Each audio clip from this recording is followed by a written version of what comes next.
Evening at the Movies is a proud member of the I Did Not Make These Rankings podcast network. Other shows in the network include Mass Debaters, The Sip List, Crushgasm, Love is Black, Men Are the Prize, Crime Rewind, and Literature Reapers. You can find out all about our shows and more at idnmtrpodcastnetwork.com. Happy listening. You are now entering the world of a movie review. A world full of drama, joy, ridicule, movie spoilers, unpopular opinions, and adult humor for as far as the eye can see. Welcome to An Evening at the Movies. Hello, everybody. Welcome to your favorite movie-based podcast. This is An Evening at the Movies. I am the incredible, good-looking, smart, awesome host, Kasey. And as you all know, this is the podcast where we eat the stale popcorn, drink the watered-down sodas, and discuss all of our favorite movies and why we love them unless it's rubber, and then we don't love it. But I am happy, beyond all happy, for several reasons tonight, though. One main one, but the even more main than the main one, is the fact that my co-host is back with us tonight. Welcome back, co-host. Thanks for having me. Glad to be here, even though I sound like I smoke 27 packs a day right now. I'm broken. I mean, come on. You can be a little you can be a little bit more, open with the truth. You smoke 37 packs of cigarettes a day. Absolutely. That's what you sound like. No, I'm kidding. You are awesome, and you are suffering the remnants of a flu that hopefully will be gone sooner rather than later. Yeah. And we won't get into the other stuff you're suffering from because me and our other person is joining us. Yeah, me and the other person that's joining us tonight have already beat that dead horse a lot with our recording last week. I'm in pain. I'm suffering because of y'all. We are not taking pleasure in the fact that you are in pain. But with all that said, though, if you were here for the anniversary episode, we are joined by another very special person who I'm sure will grace us with literally one word as soon as I say his name. He is back. He is awesome. We're all awesome. We're all incredible. But he is Chance the Rapper himself. Chancy Greif is here with us. Hello. Oh, that's not the word he normally says. He threw me off with that shit. Oh, we're just going rogue up in this motherfucker. Okay. I was about 10 seconds from pulling an Alfred Hitchcock and going, oh, good evening. I mean, I'm not gonna. That almost would have been fucking priceless. But so, as I said, there is a main reason why we are all here today, and I'm not gonna lie, I'm impressed with the number I'm seeing on the freaking live indicator at the top of the screen right now. We got 5 share it in the groups. Although technically, somebody else is recording right now, so maybe we shouldn't try to compete with them. Or maybe we should. I'm just in it. I'm in it to win it. I'm in it for the biscuit. I don't know. I got nothing for that. Hello, Harley. What's up? Hi, Harley. And let's see. I've got a hi from a Facebook user. Hi. Somebody really must have wanted that hi. I failed to. That's Kasey. Hi, Raxus. Girl Kasey says hi. Girl Kasey says hi. I'm assuming I know who this next comment. Oh. I know who this next comment is from because Amanda and I have heard this phrase a lot, especially during our draft episodes. Do it. Hi, Harvey. Do it. The next Facebook user is I'm here for it. I'm here for it. Oh, yeah. Fucking A, man. I'll let StreamYard access your name. Thanks, girl Kasey. GC? Yes. Oh. All right. Hey, what's up, Oh, people? okay. Well, it's girl Kasey again. So it's all girl Kasey. No Harvey. But I digress. So I'm literally not sure how to share from my phone. You have to do it from Facebook. It's okay. I did. Yeah, Okay. it's all good. Well, either way, there is streams out there that obviously at least girl Kasey is watching, and probably Harley as well. But so I digress. We are the main reason why. Well, there's two reasons why we're here. We're going to talk about a movie here in a minute, but What? there's the fact that we're going to talk about a movie surprises you. Yeah. Nobody told me we were doing that. Oh well, I hope it's a movie you've seen enough Surprise! that you've seen enough and have memorized. Then, because if you haven't done your homework, I guess you're not going to have a whole hell of a lot to talk about. No homework necessary for this one. I didn't think so. Kind of, sort of along the lines why I think, as a group, we decided to do this episode. But so I'm going to step out on a crackling tree branch and let the world know it. Well, it kind of sort of was discussed in the anniversary episode. It definitely got brought up when we recorded the not yet released Jessica Biel style Texas Chainsaw Massacre episode. But we are here as a group to officially let everybody know that there is a new, I guess you could say, Town. Yeah. Yeah. I guess you. Well, I was going more along the lines of kind of sort of an evening at the movies spinoff underneath the umbrella of an evening at the movies. Basically, what you are looking at. A new segment. Yeah, it's a new it all fits under the idea of evening at the movies. Like how at one point Freddie and I had talked last year about doing the recasting call under the umbrella of an evening at the movies. He's off doing the recasting call on his own now, but we do our own version of the recasting under our umbrella as well. But this little venture, you have one person and then two peoples and then three peoples who are officially your horror squad from now until the end of time. So if you know anything about the three of us, you know good and hell well that out of almost everybody that's been on the show, we probably have the biggest amount of horror knowledge out of everybody. About the only people that I think might challenge us on that might be Megyn Kelly. Oh yeah, but they write books about it for a living. That's my whole point, though, is like they, with their whole science of monsters and women in horror, Stephen King, blah blah blah blah. They've done copious amounts of knowledge or research. Well, I mean, they probably would rival Chancy. I would also postulate that Andrew would also be a contender as well. Oh yeah, that too. Well, I technically have not yet recorded with Andrew, and touche. I mean, initially the idea was we had invited Andrew to be here for this episode, but he's also recording on a different podcast right now. That's we'll just leave it. And to quote Forrest Gump, that's all I have to say about that right now. That's cool. So you were showing me a shirt earlier. I got a question.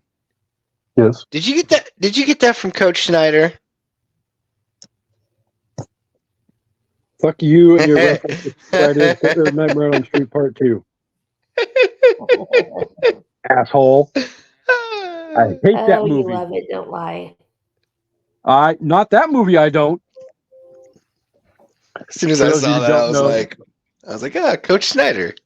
Chancy is making reference to the ill-fated Nightmare on Elm Street Part 2, Freddy's Revenge. which is not a good movie.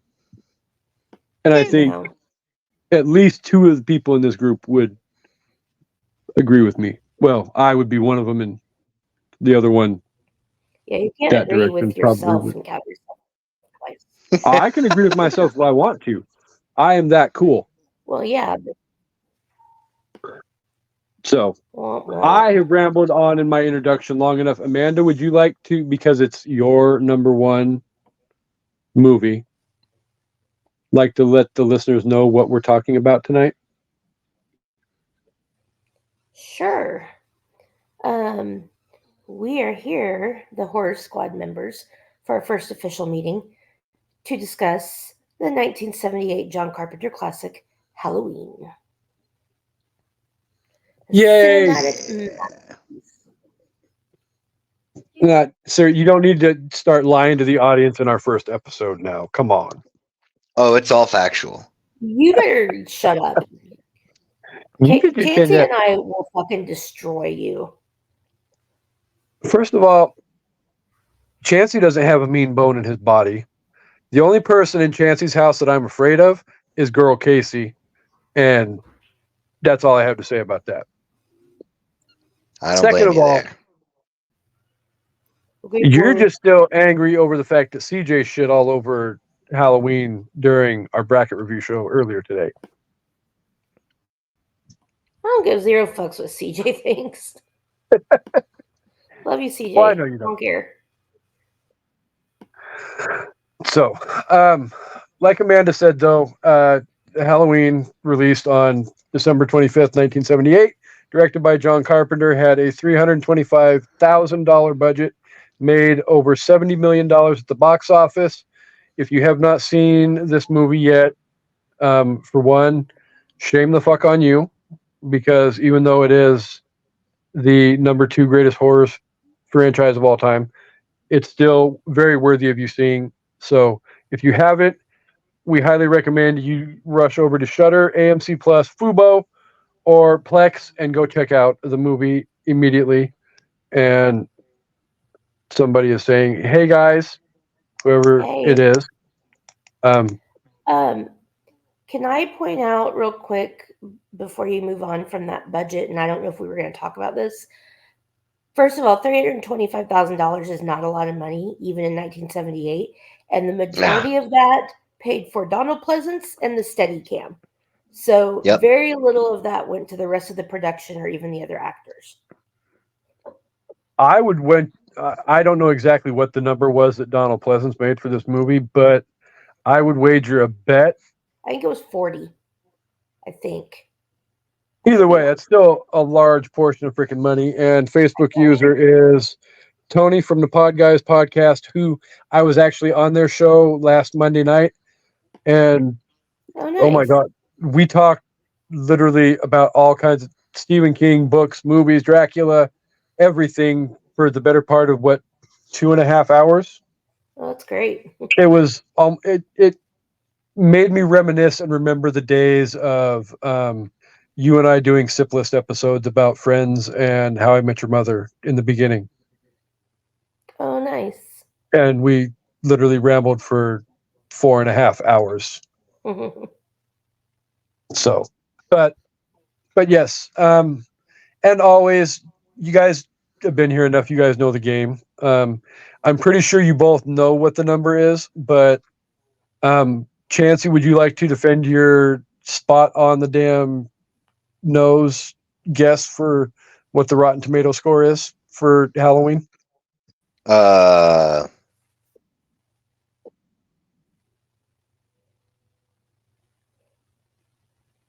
You know that, like, it's super successful, but I mean, horror always gets shit on, and every time I say that, I'm always fucking wrong.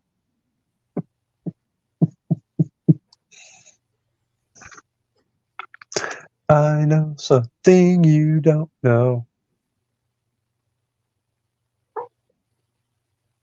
I'm gonna go with a 10% range here. All right. I'm gonna go. Hedging your bet. I'm gonna go 85 to 95.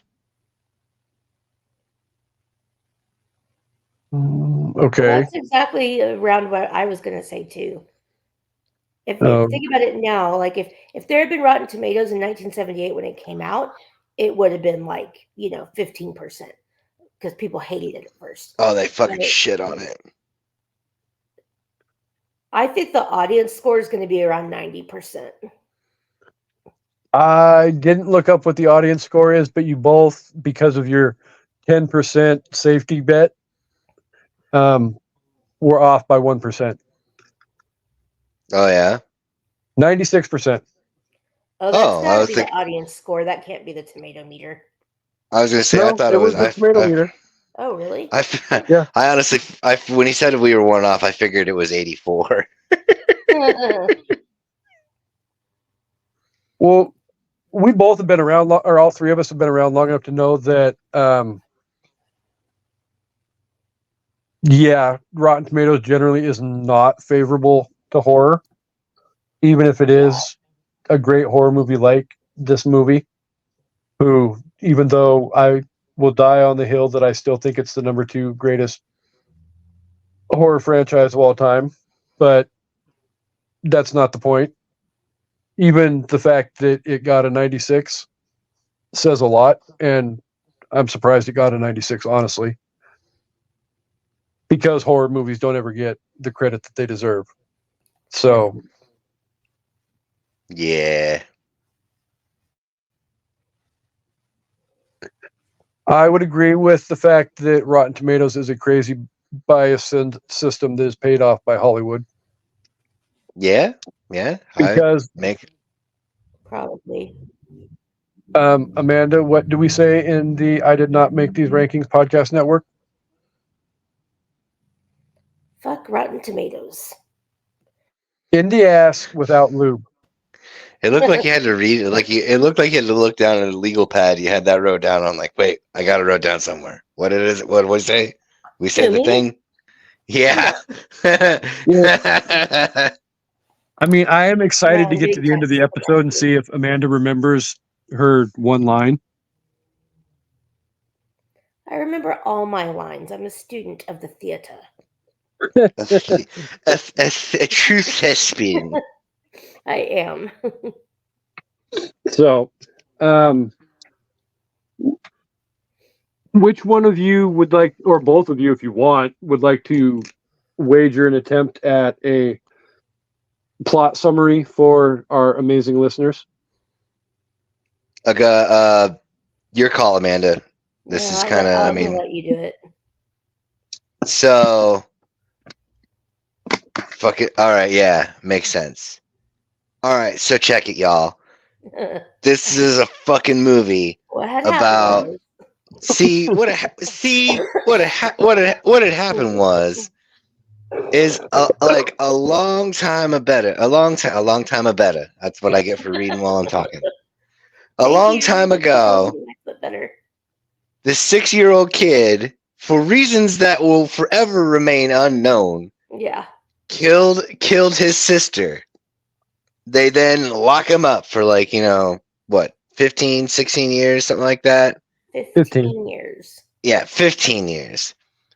And then on Halloween Eve, he breaks out of the jail. Well, the institution anyway. And then he steals a car and drives back to the town where he comes across, the protagonist of the film, Jamie Lee Curtis, and her character, Laurie Strode, and her 2 friends who are basically just going to die, so we just don't care about them. They don't matter. And, scary horror movie stuff abounds. He's over here. He's over there. There's a guy standing there talking to the motherfucking sheriff, and he drives by. We'll get to that. And then, he follows him around. He finds out, oh, hey, this is where they are. I'm going to kill these fucking people. And he starts doing so.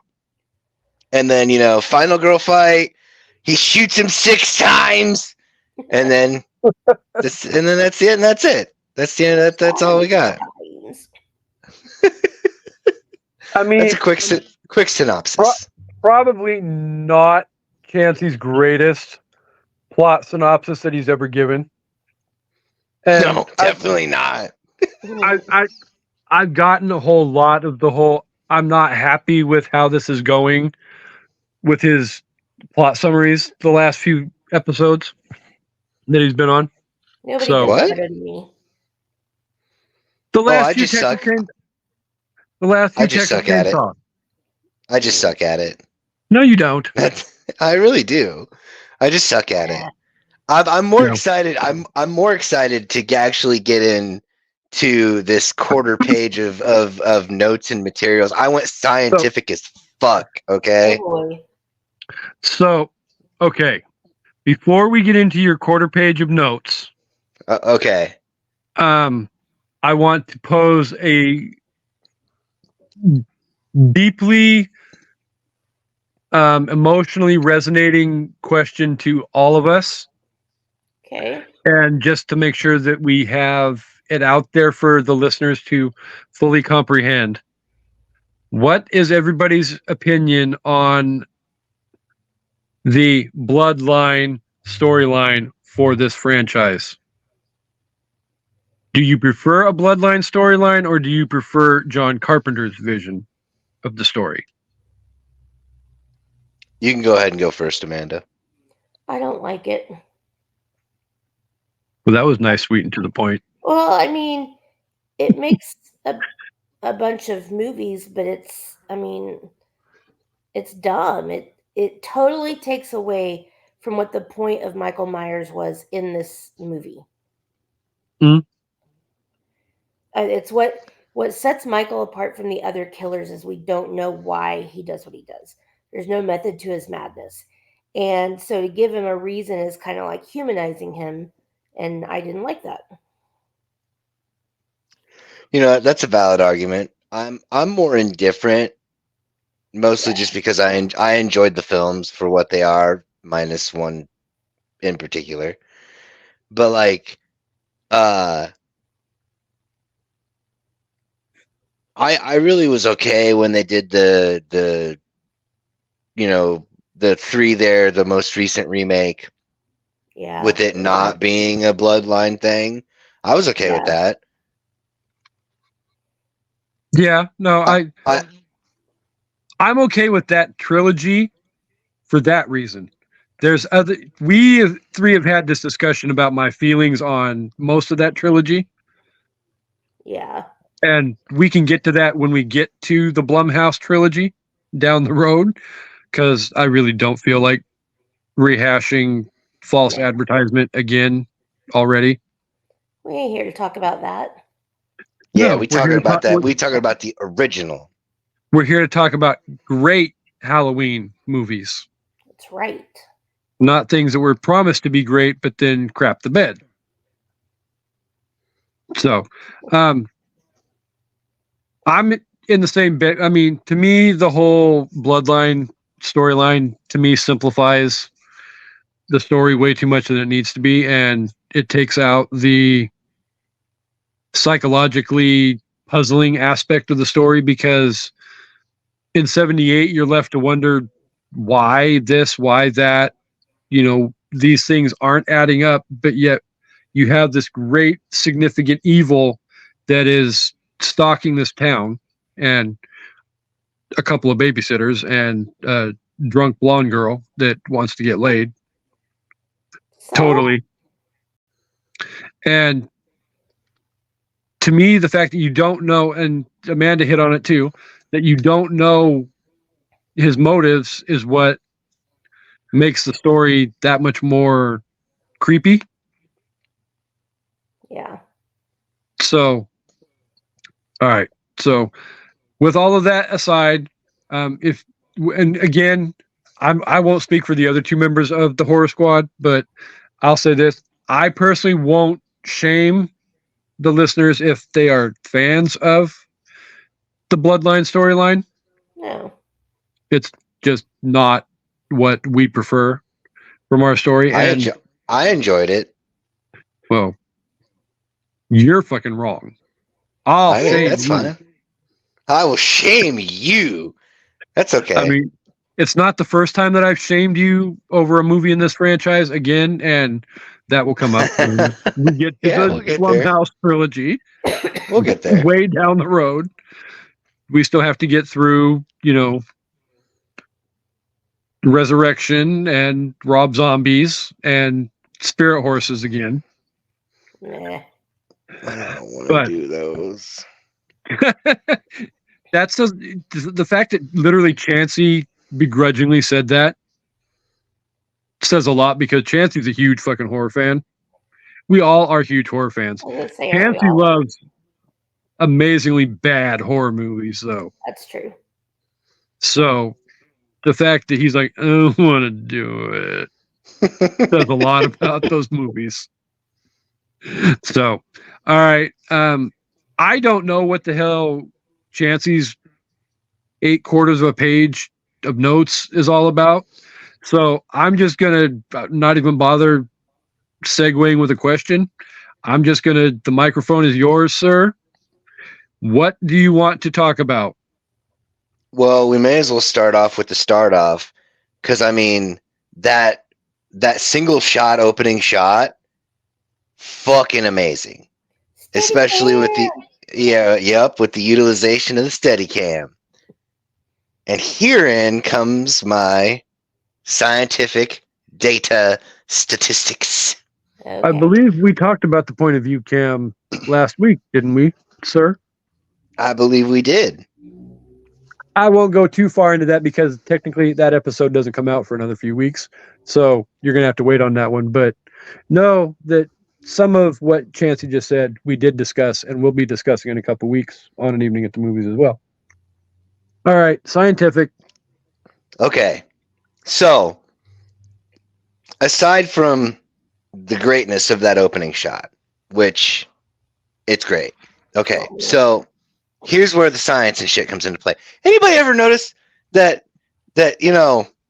everything that took place at the beginning of that movie took place really fucking fast? Yeah. It's the fastest ever. Like, we're talking 1 minute and 8 seconds from lights out to I gotta go. All right. It took Michael 38.2 seconds for him to get upstairs and into Judith's room. Okay. 20.1 seconds for him to get downstairs. So let's go ahead and argue that old boy that was in the room left with the rapidity that Michael left in. So we're going to use the 20.1 seconds. Okay. So you got 68 seconds minus 20.1 seconds is 47.89 seconds. I'll give roughly, 7.89 seconds, 7 to 8 seconds worth to get undressed and get going. And probably a good 10-second walk, because, she was talking to him the whole way, basically being like, hey, you're going to call me, right? So that literally narrows it. That literally narrows it down to a 30-second wet window. I'm honestly surprised that fucking Judith didn't kill this motherfucker out of sheer disappointment. It was the 70s. We didn't know we were allowed to care about our pleasure then. That is exactly 1/4 page worth of notes. I had a stopwatch, like bam, bam, bam. I was a forensic detective on that shit. Yeah, that was some of the shortest sex ever. I'm not gonna lie, that is totally not what I was expecting you to come up with. You said something scientific, and I'm like trying to figure out in my little pea brain, what exactly are you talking? There's not a whole hell of a lot of scientific elements to this movie. Science! I mean, I've got a lot of stuff. I've got some things that science proves could clearly never happen. Like, we're gonna assume that Michael could deadlift a 1-ton pound of cement, carry it from the cemetery to the car, from the car to the top stairs in the bedroom, with nobody seeing him, by the way, and all by himself. Come on. Well, okay, because literally that thought popped into my head when we were doing our watch party the other day. and Loomis and the caretaker are walking up to the gravesite, and it dawned on me because I remember how big that headstone is, and literally for him to take and steal the tomb, he's got to wrap his arms around it, like bear hug it, and literally like deadlift it straight up out of the ground. And I'm not 100% expert on it, but those things don't just barely go into the ground either. They go deep. Ew. So you got to lift it like way the hell up to get it out of the damn ground. And all that with his asthma and no albuterol. I've always wanted to know one thing, though, since we're talking about that scene in particular. What the fuck did old Charlie do with that hacksaw? Right? Why can we never find out? For fuck's sake, man. Inquiring minds must know. Even in the Every novel, I time. don't think we get the end of that story. Well, He's like, so he goes out to the garage, gets himself a hacksaw. Just all non-fucking plus. Just do.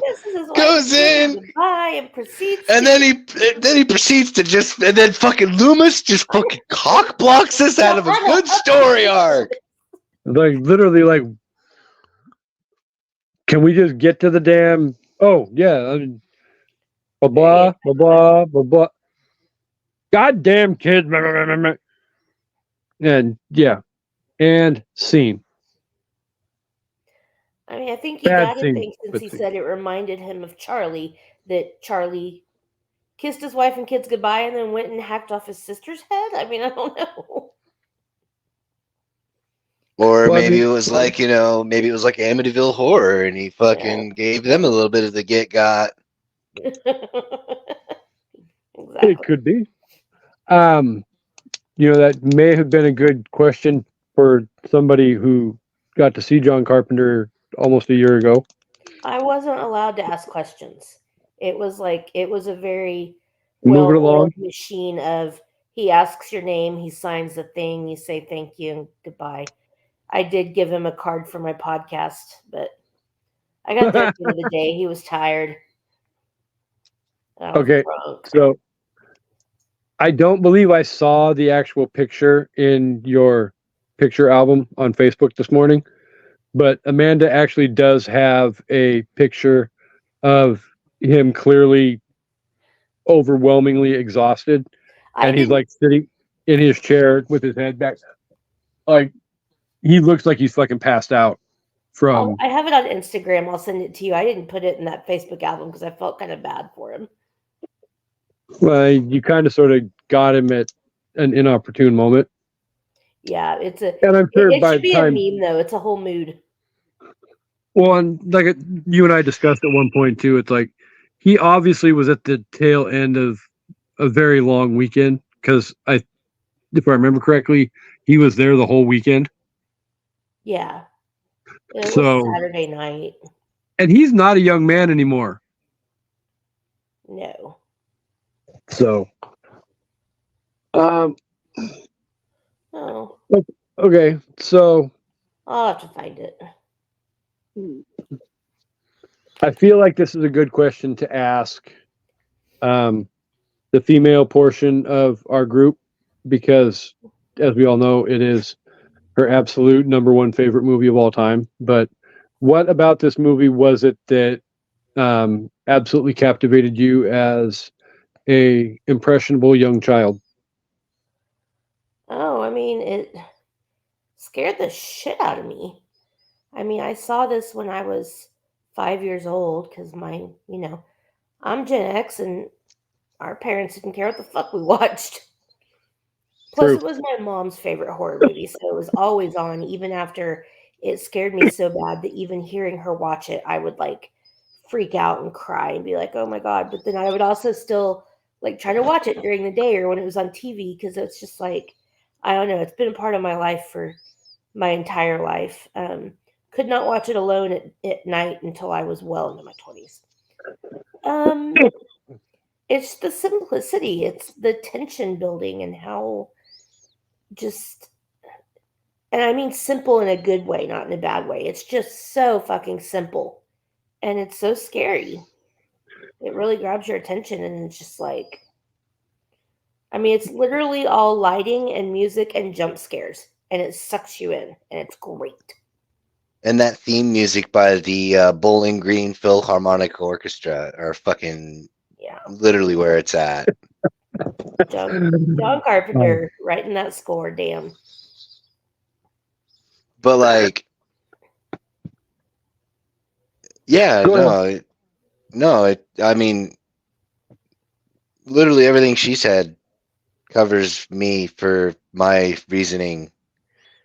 It really was an awesome score. Yeah, and it really just goes back to that simplicity. You know, ba-da-da, just fucking that's 3 notes. Do fucking, and then just that the majority fucking, of that main theme is what, 6 notes?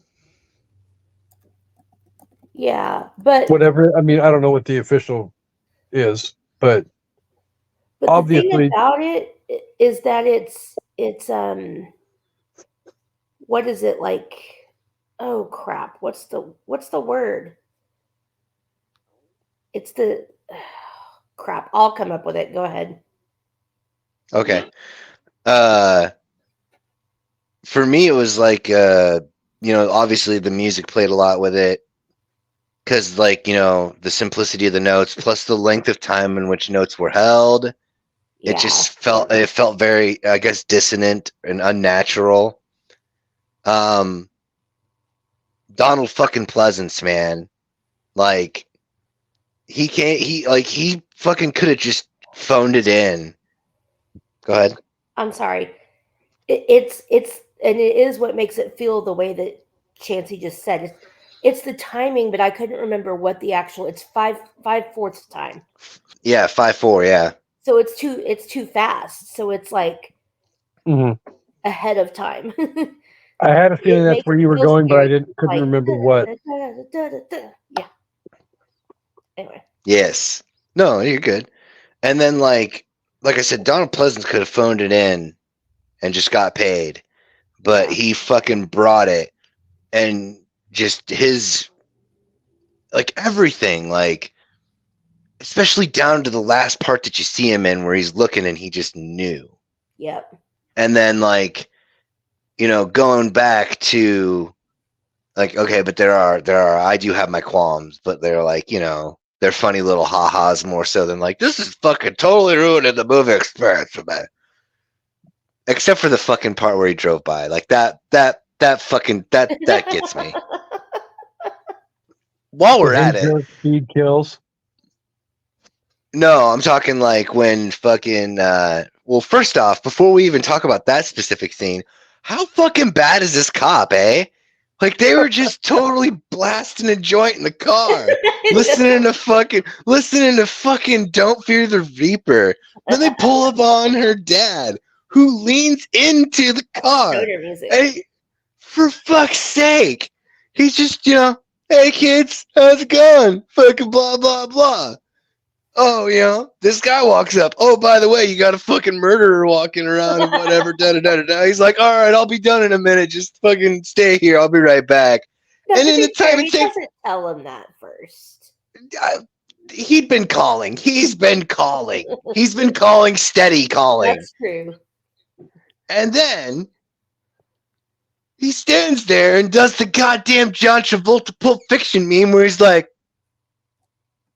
and in the time for him to do that, you see him pull up to the fucking intersection. First off, he's standing there talking to the guy, and at first, you could be like, oh, he was blocking the sun, which obscured Donald Pleasance's vision of the fucking intersection. Okay, that's valid, but he takes his fucking hand down, and you can clearly see him sitting at the stop sign. How does he know how to operate the stop sign? Then, fucking, he does the fucking John Travolta thing, and at the time it takes him to go from this side to this side, old boy does a quick fucking turn and just goes right on by. For official use only. Like, there's a man in a gray station wagon with a sign on the side that says, for official use only, wearing a funny ass mask. Like, for fuck's sake. It may have been the 70s. Well, no, never mind. It was 70s. Probably nobody gave a shit. But that's the only part. That was the only part that it was always like, God damn it. I mean, let's be honest. Freaking Sheriff Brackett probably was smoking as much weed as his daughter and Lori were. Fucking new fanfic. Sheriff Brackett was the plug. I'm not going to deny it. I think he's handicapped by natural naivete. That's true. Probably parents in the 70s probably didn't give that many fucks. So there is that element as well. But I'll definitely agree with the fact that, and I'll even spread it out to, that's probably one of the main reasons why I like the original aspects of all the main horror movies from when we were kids, like Halloween, Nightmare on Elm Street, Friday the 13th, even Jaws, where they weren't that complex with all of whatever they were trying to accomplish. They were all, I mean, okay, Nightmare on Elm Street probably had a little bit more to it because of the whole Johnny Depp death scene. But other than that, Tina's death was pretty bloody.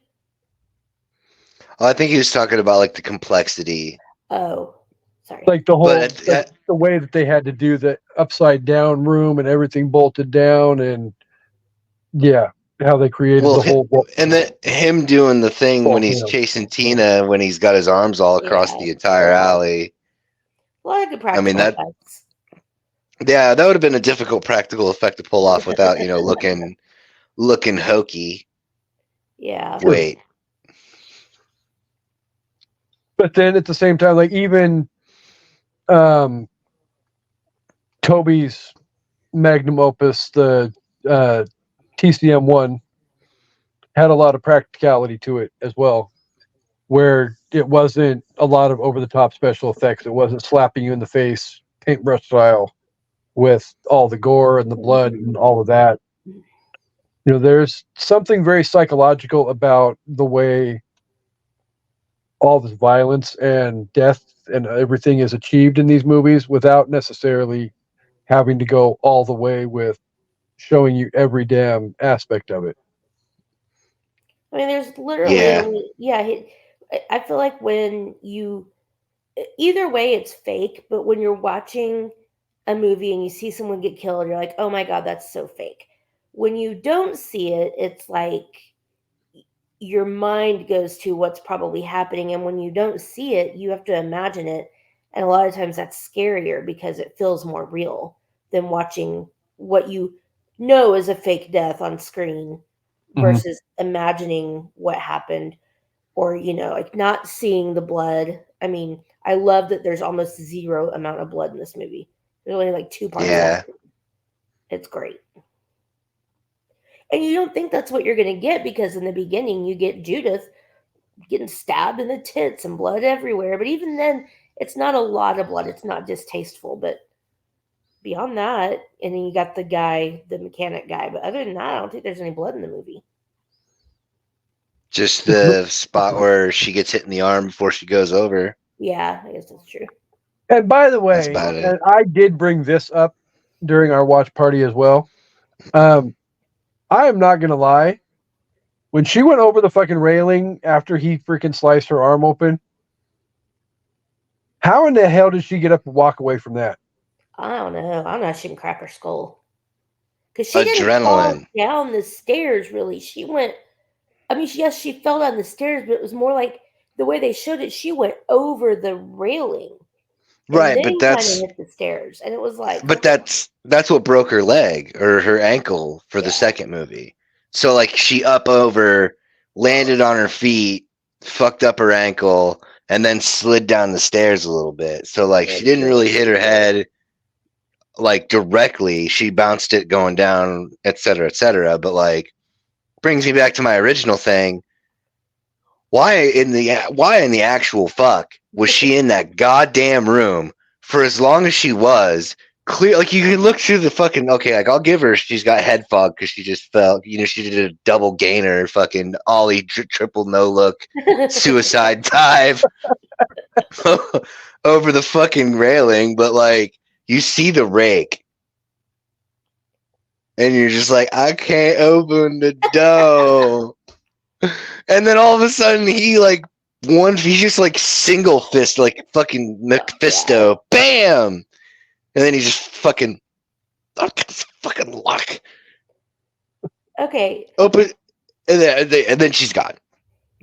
So here's what I'm going to say. I've said this before. I think I said it last night. And, we're all kind of making fun. And I actually even have a blog post I wrote about like things about Halloween that just make no sense. But it's my favorite movie of all time. But right. The hero of this movie is Laurie Strode's vagina. Her untouched hymen is the hero of this movie. I guess we can get into it about how, this isn't what they were trying to do, but we have the rules. Laurie Strode only survived because she's a virgin, because she makes bad decision after bad decision in this movie. And you think she's not going to because she's hyper aware that something's happening. John Carpenter said, these kids aren't dying because they're promiscuous. They're dying because they're not paying attention, because they're focused on getting laid.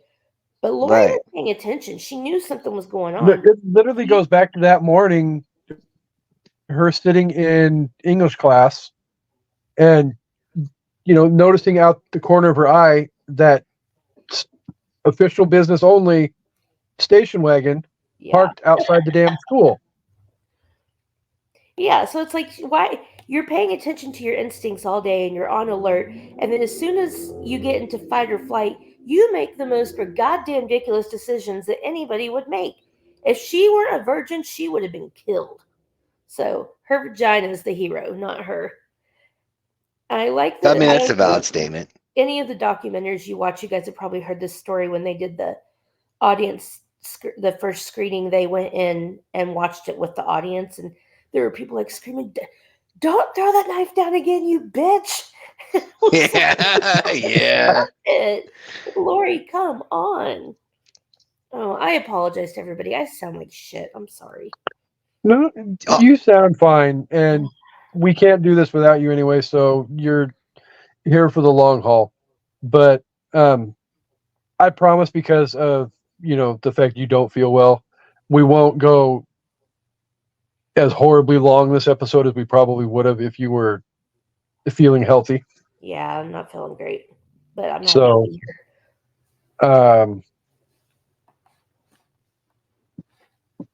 well, I think we kind of sort of, without even addressing the question, brought up aspects of the movie that we didn't particularly care for, so I don't feel like there's a need to necessarily go that direction with the question. Oh, well, I have one more, but we can talk about it whenever. Okay, well, go ahead and spit it out, and we will dissect the answer. Michael Myers' fucking parents. When he walks out, at least the dad's like, Michael takes the mask off and is just looking at him. And the thing about that shot is, I get they were trying to do it for dramatic effect, that he's just standing there. The parents are just standing there. Okay, the dad's fine. The mom looks bored as fuck. She's just looking down at him. She shoves her hands in her cardigan pockets. She doesn't look concerned or worried at all. If my kid was holding a bloody knife, I would lose my shit. Like, my 6-year-old's holding a bloody knife. She did not look bothered in the slightest. It almost looks like she's thinking, oh, fuck, who did Michael kill this time? Well, I mean, I'll say this. I'm so bored. When Danielle Harris shows up at the top of the stairs at the end of Halloween 4 with the bloody scissors, and Loomis's reaction to that was probably a lot more genuine than what the parents' reaction in 1978 was. That was too over the top. I laughed my ass off. No. I love when he goes to try and shoot her. He's like, I'm gonna fucking do it. Well, I mean, so like, Pleasance had some very amazing moments linguistically in this franchise, like the now or the I shot him 6 times. I shot him 6 times. Shot him in the heart. But like, he's definitely the king of overacting in this franchise. Not in this one, though. Not in this one. No, not in this one. Definitely not in this one. No, but he pulled off the creepy freaking stalker in the bushes when the kids are approaching. Lonnie, get your ass away from there. He looks so pleased with himself too, and then Brackett scares the shit out of him. I love how proud of himself he looks when he scares those kids. Yeah, these kids are what, like 7 years old, 8 years old, and he's like, I just scared a 7-year-old kid. And then all of a sudden he gets scared by the fucking popo. Okay, go ahead, Kasey, with your next question or whatever.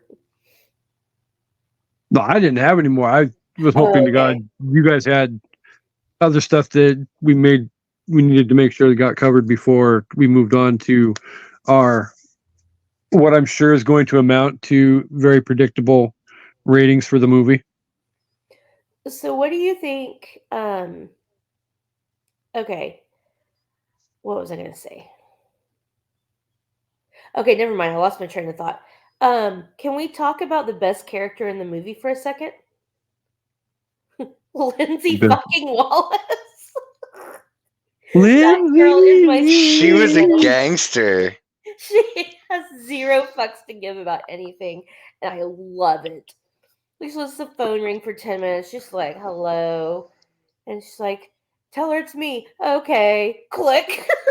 Just fucking hangs right up. Like, yeah, fucking whatever.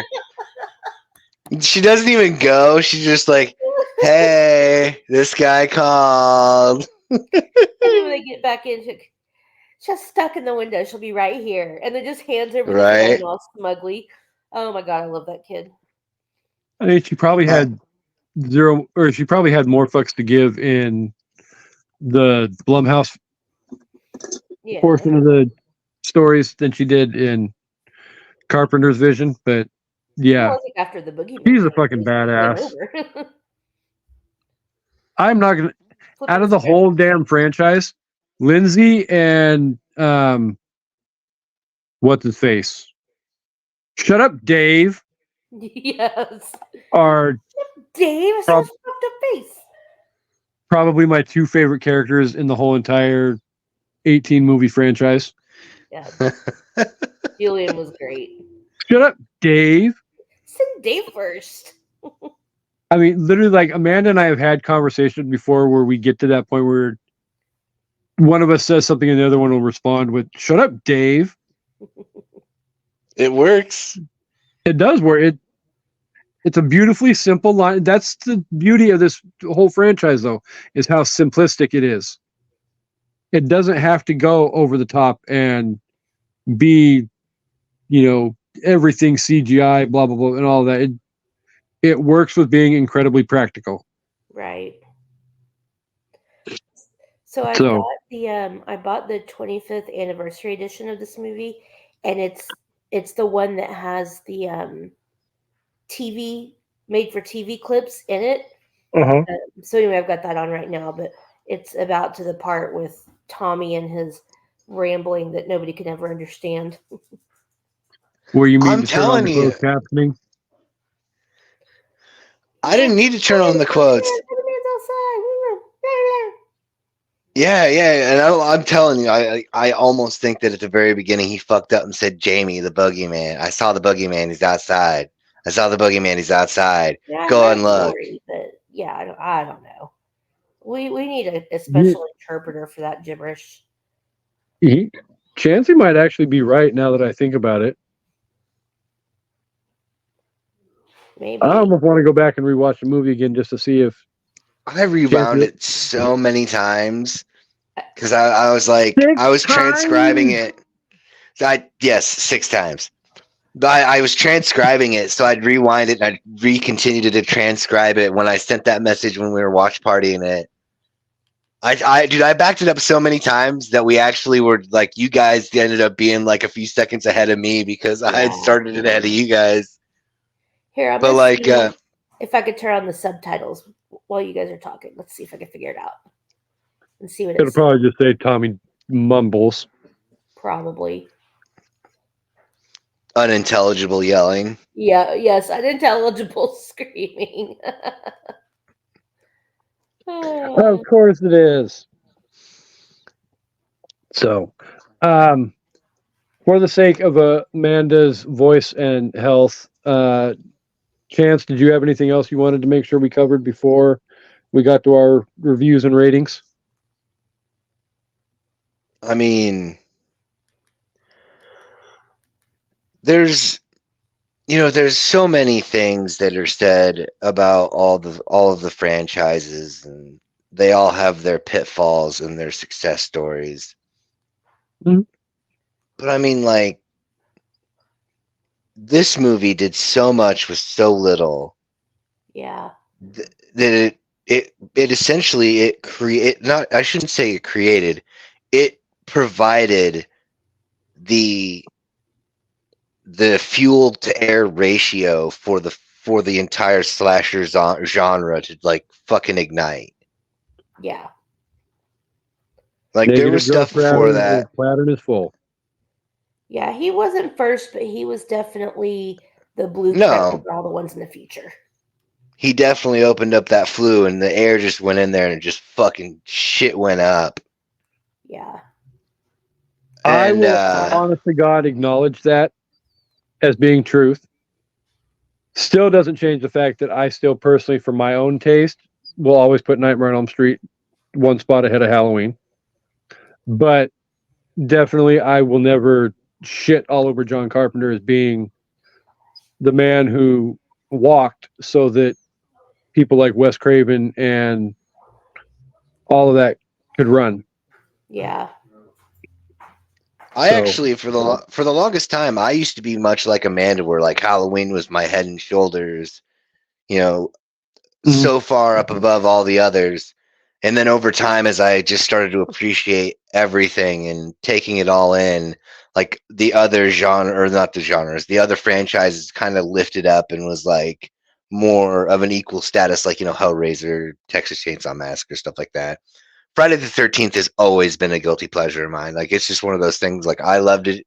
I loved it in Jason Goes to Hell. I loved it when they sent his ass to space. Fuck the remake.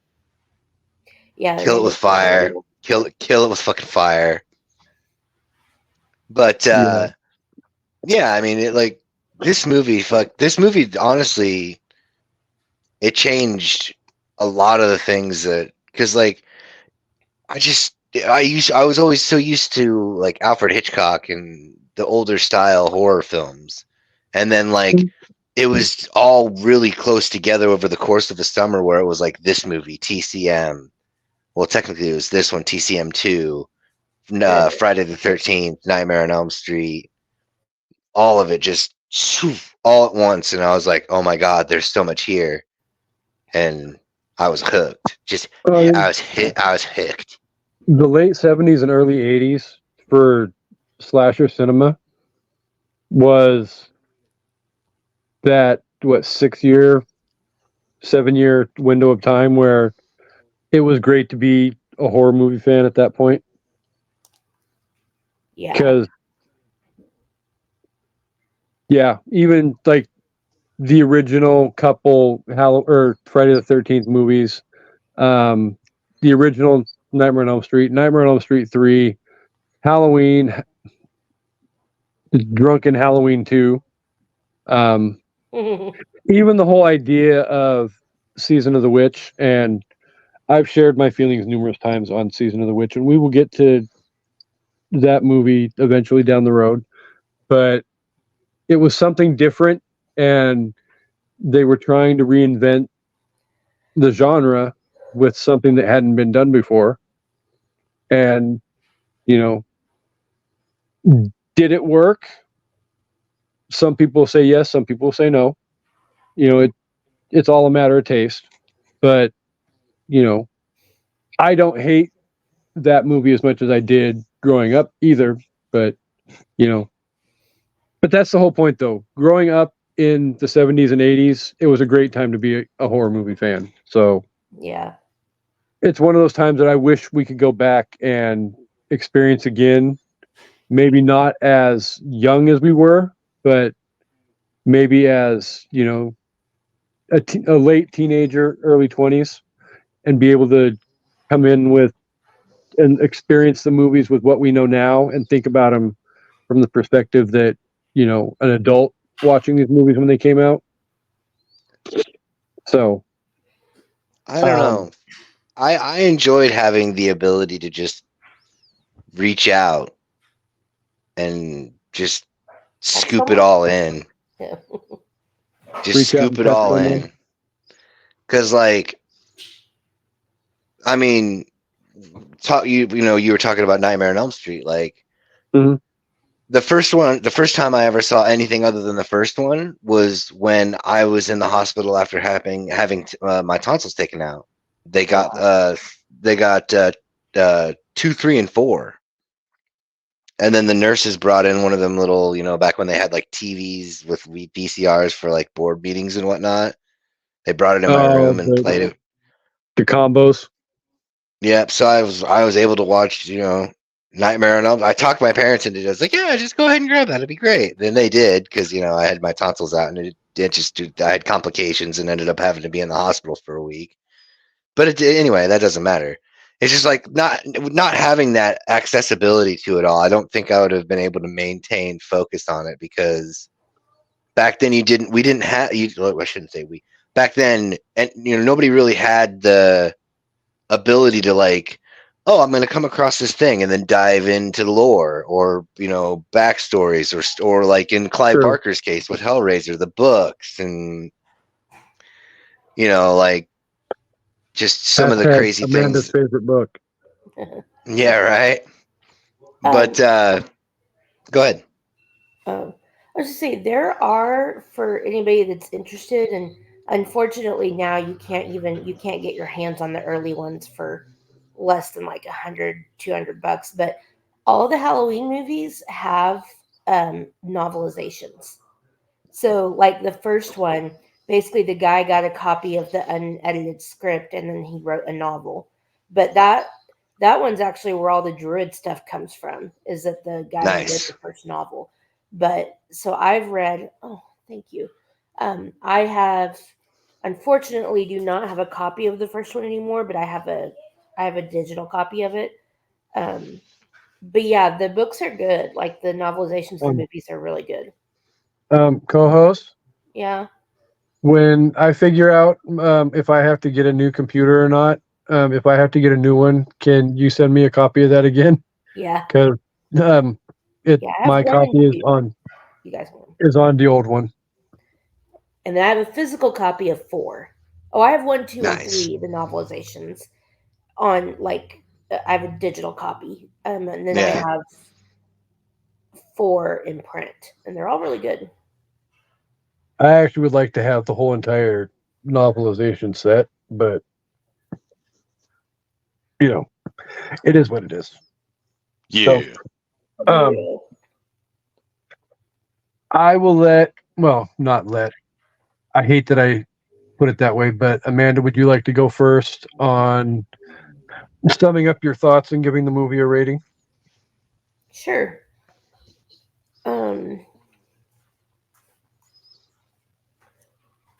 So, like I said, I saw this when I was a really little kid, way too young to have watched this and traumatized my childhood. This is one of those movies I really wish I could see for the first time again, but as an older, like a teenager maybe. Because I feel like, I don't know, I don't know, I'm losing my train of thought. This is one of those movies I wish I could experience for the first time again, is what I'm trying to say, but when I could comprehend it better. I think whether you like horror or not, or even whether you like this particular movie or not, you have to at least acknowledge that as I brought this up earlier, and then Jerry said the same words, but it's a masterclass in suspense. And, budget filmmaking and everything. I mean, the way that they, you know, they all had to wear their own clothes, and the leaves were fake, and they spray painted them, and they had to blow them out and then go pick them back up again and then blow them out again. Like, the stuff they had to do, it was so simple, but I don't know. It's just one of the best movies ever. And I'll never stop loving it. I'm willing to shoot Dre's main idea in the foot right now. And this is one of the movies that older is always better when it comes to Halloween. So Yeah. That's out there. So, I mean, literally, if you're going to compare like Rob Zombie Halloween to 1978, clearly older is better. Always older is better. Dead is better. Okay, Stephen King lover. 1 to 5, what would you give the movie? I'm sorry, I got interrupted. Oh no, you did. It's all my fault. Not by you. No, not by you. Abby. George, he just got home. I am gonna give it 10 out of 5 scary jack-o'-lanterns. All the jack-o'-lanterns go to this movie. Number 1 in my heart forever.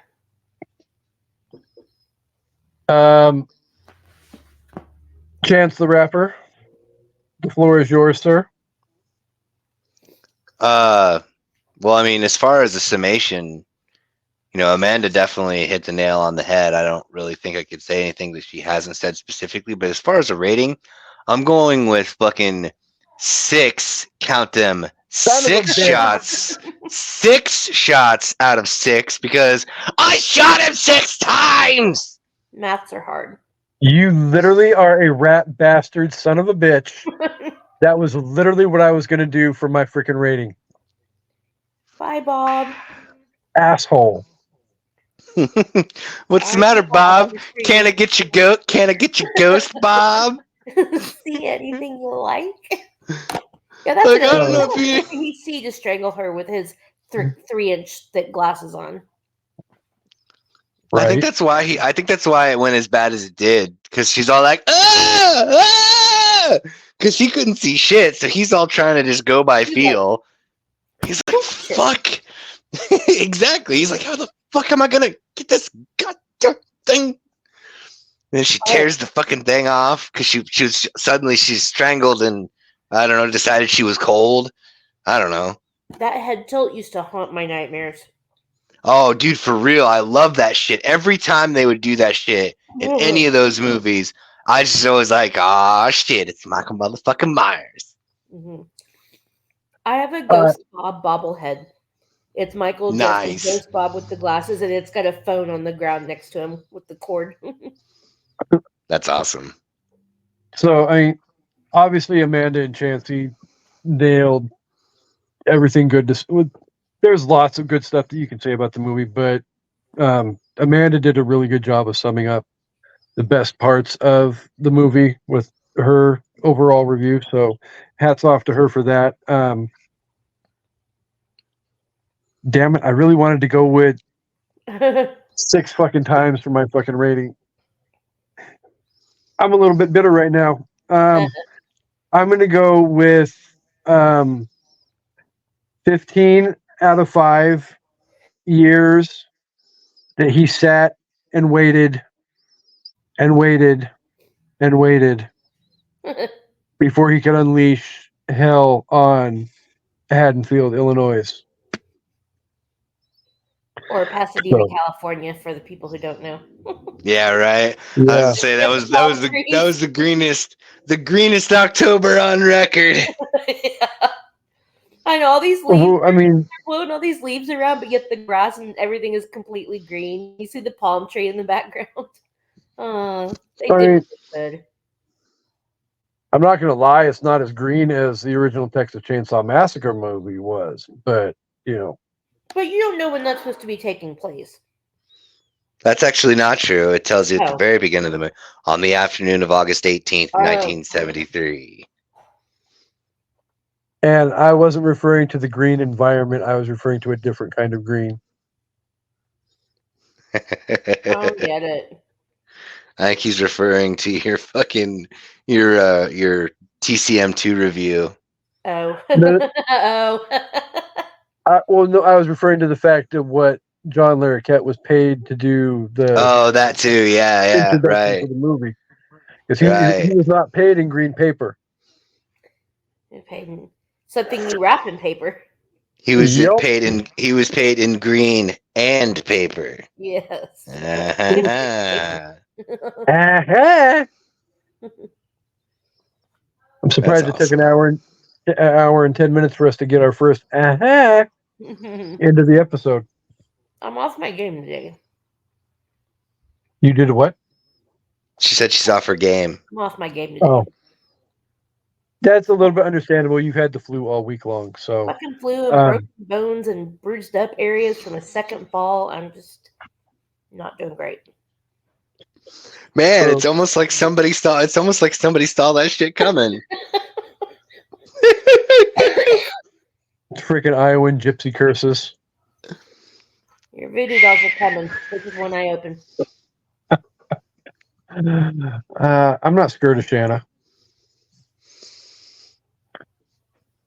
My daughter But I made me a digress. sandwich for turkey and mayo and cheese. She always loads her sandwiches up with the turkey, so I was like, okay, she'll do that for me. So she gave me like 2 pieces of turkey, this thick ass piece of cheese, and a crap ton of mayo. So I'm eating a mayo and cheese sandwich. I won't complain though. The flashbacks to being poor and not having enough ingredients for a full-on sandwich. I know, right? I remember. She just doesn't want to waste them on me. She wants it for herself. I loved me a good old mustard and cheese sandwich. I liked fried bologna. Fried bologna was good. Yeah. I used to do peanut butter and Miracle Whip. Oh, I know everybody says that, but it's a very thin layer of Miracle Whip, so you get the zip, and then it's all peanut butter. I want to hear it. What do you mean? You're the one eating a fucking mayo sandwich over here. No, with peanut butter on it, loser. It's peanut butter. It was good. It's delicious. I agree, not with mayo. You've never tried it. How would you know? Psychotic. Well, technically, he said Miracle Jury's Whip, out on that. And I did. I did say Miracle Whip. Fine, no Miracle Whip either. You gotta try it at least once. No, I'm good. So I'm going to put a pinhole in trying to gross out Amanda and say that this was definitely a lot of fun. And I promise the listeners this is not the last time you will be hearing from your horror squad. We have talked about and discussed plans to examine this entire franchise, the entire Nightmare on Elm Street franchise.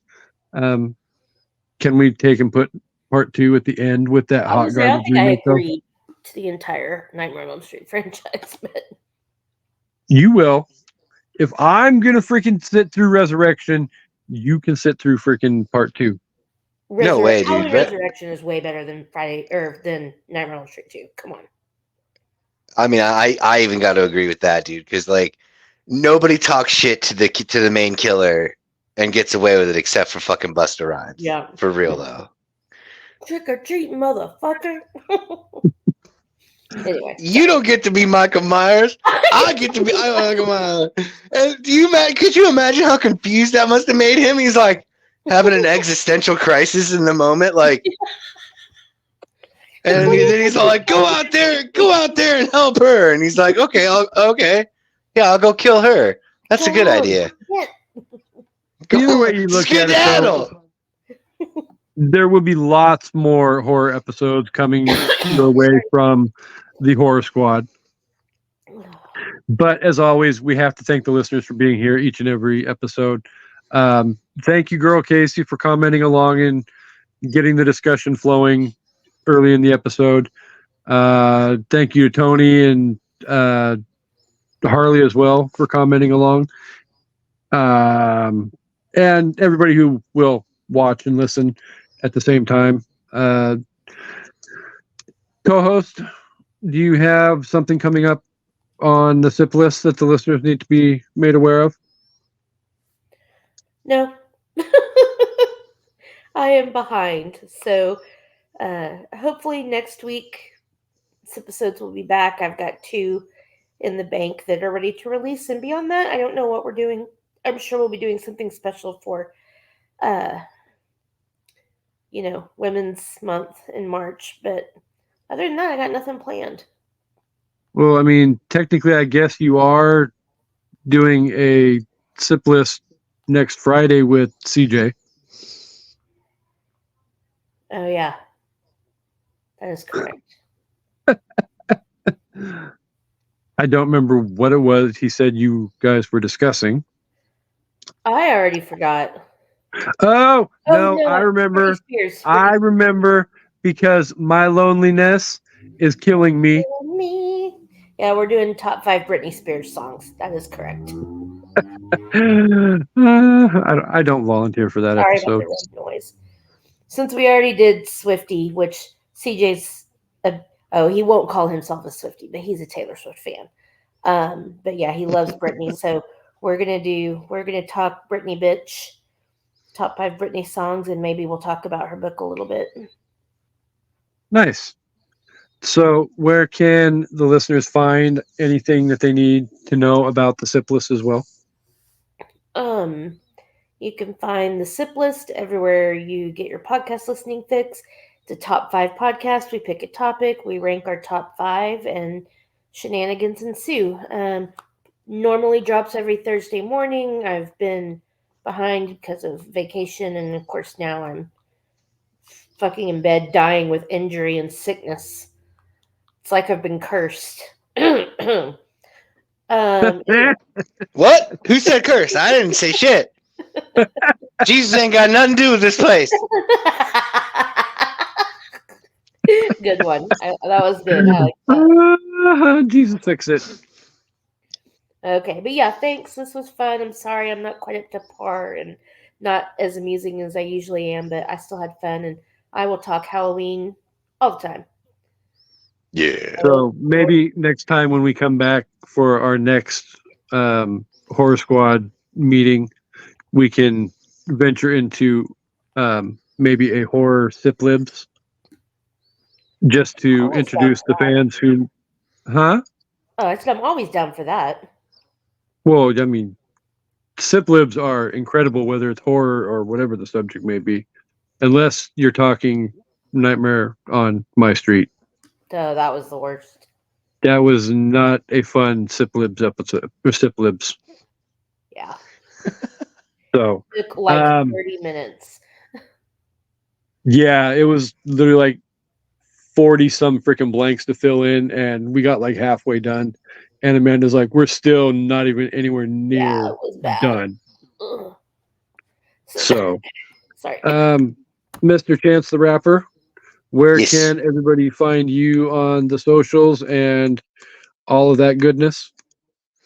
Well, on Facebook, that's my first name right there. And then on Instagram and TikTok, it is the Red Eye Roundtable. And on Twitter X, it's Red Eye Table. You can find stuff on Spotify and YouTube under that Maniacal Music Musifications thing down there. Nice. It says it right there. If you're gonna look for it, you might want to look for Maniacal Music Musings, not Maniacal Music Musifications.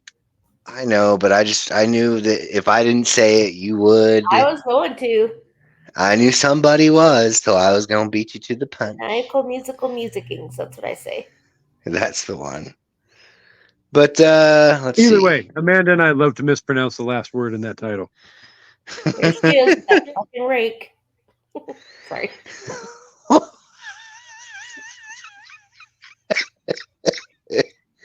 Sorry. Oh, dude, that's good. That's good. Yeah, that's all I got for right now. Fucking, I'm sorry. I drew a whole ass blank on that. It's just there just goes that goddamn break. I'm like, huh? Where the fuck did we get ice cream? Oh, with all that said, as you guys all know, an evening at the movies drops each and every Wednesday morning. We are currently wrapping up live as we record this, wrapping up Black Cinema Month, and we will be deeply embedded in the movies that everybody should see once in their lifetime theme for a couple of months before we look at superheroes. And moving into the summer, we'll be discussing one of the greatest movie years of all time, being the year of 1984. We have some movies already set on the schedule. A guest participant has picked another movie to go on the schedule as well that I don't think Amanda has been made aware of yet. But would the guest picker like to let her know what he picked for his pick? Is it the one that I think it is? Is it my favorite Christmas movie? It is your favorite Christmas movie. Oh, dude, Silent Night, Deadly Night, for sure. Yes. Love it. So, Silent Night, Deadly Night, Footloose, Purple Rain, Beverly Hills Cop 4, only because we're not going back down the road of Beverly Hills Cop again yet on an evening at the movies. Ghostbusters, Gremlins, and The Karate Kid. I was say, where's Karate Kid? It's sweeping the leg on Michael Myers. Yeah, right. So, definitely this was a lot of fun. I look forward to doing a lot more of this in the future. And again, thank you guys for being here. Thank you, Chancy. Thank you, Amanda. We're glad you are back, co-host. We missed you. It's been an awful lot of me recording and not having you here, but I digress. I'm glad you're back. Sorry. You were missed. Thank you. With all of that said, I hope you remember your line because the floor is yours. Yes. Sorry, on the screen was the part where she stabs him in the neck with the knitting needle and he just drops. That's the one part of the movie that makes me laugh. He's just like, and then he just drops, like crumbles down into one piece. Anyway, thank you everybody for watching and listening and commenting, and we hope you all come back for an evening at the movies. Horror Squad out.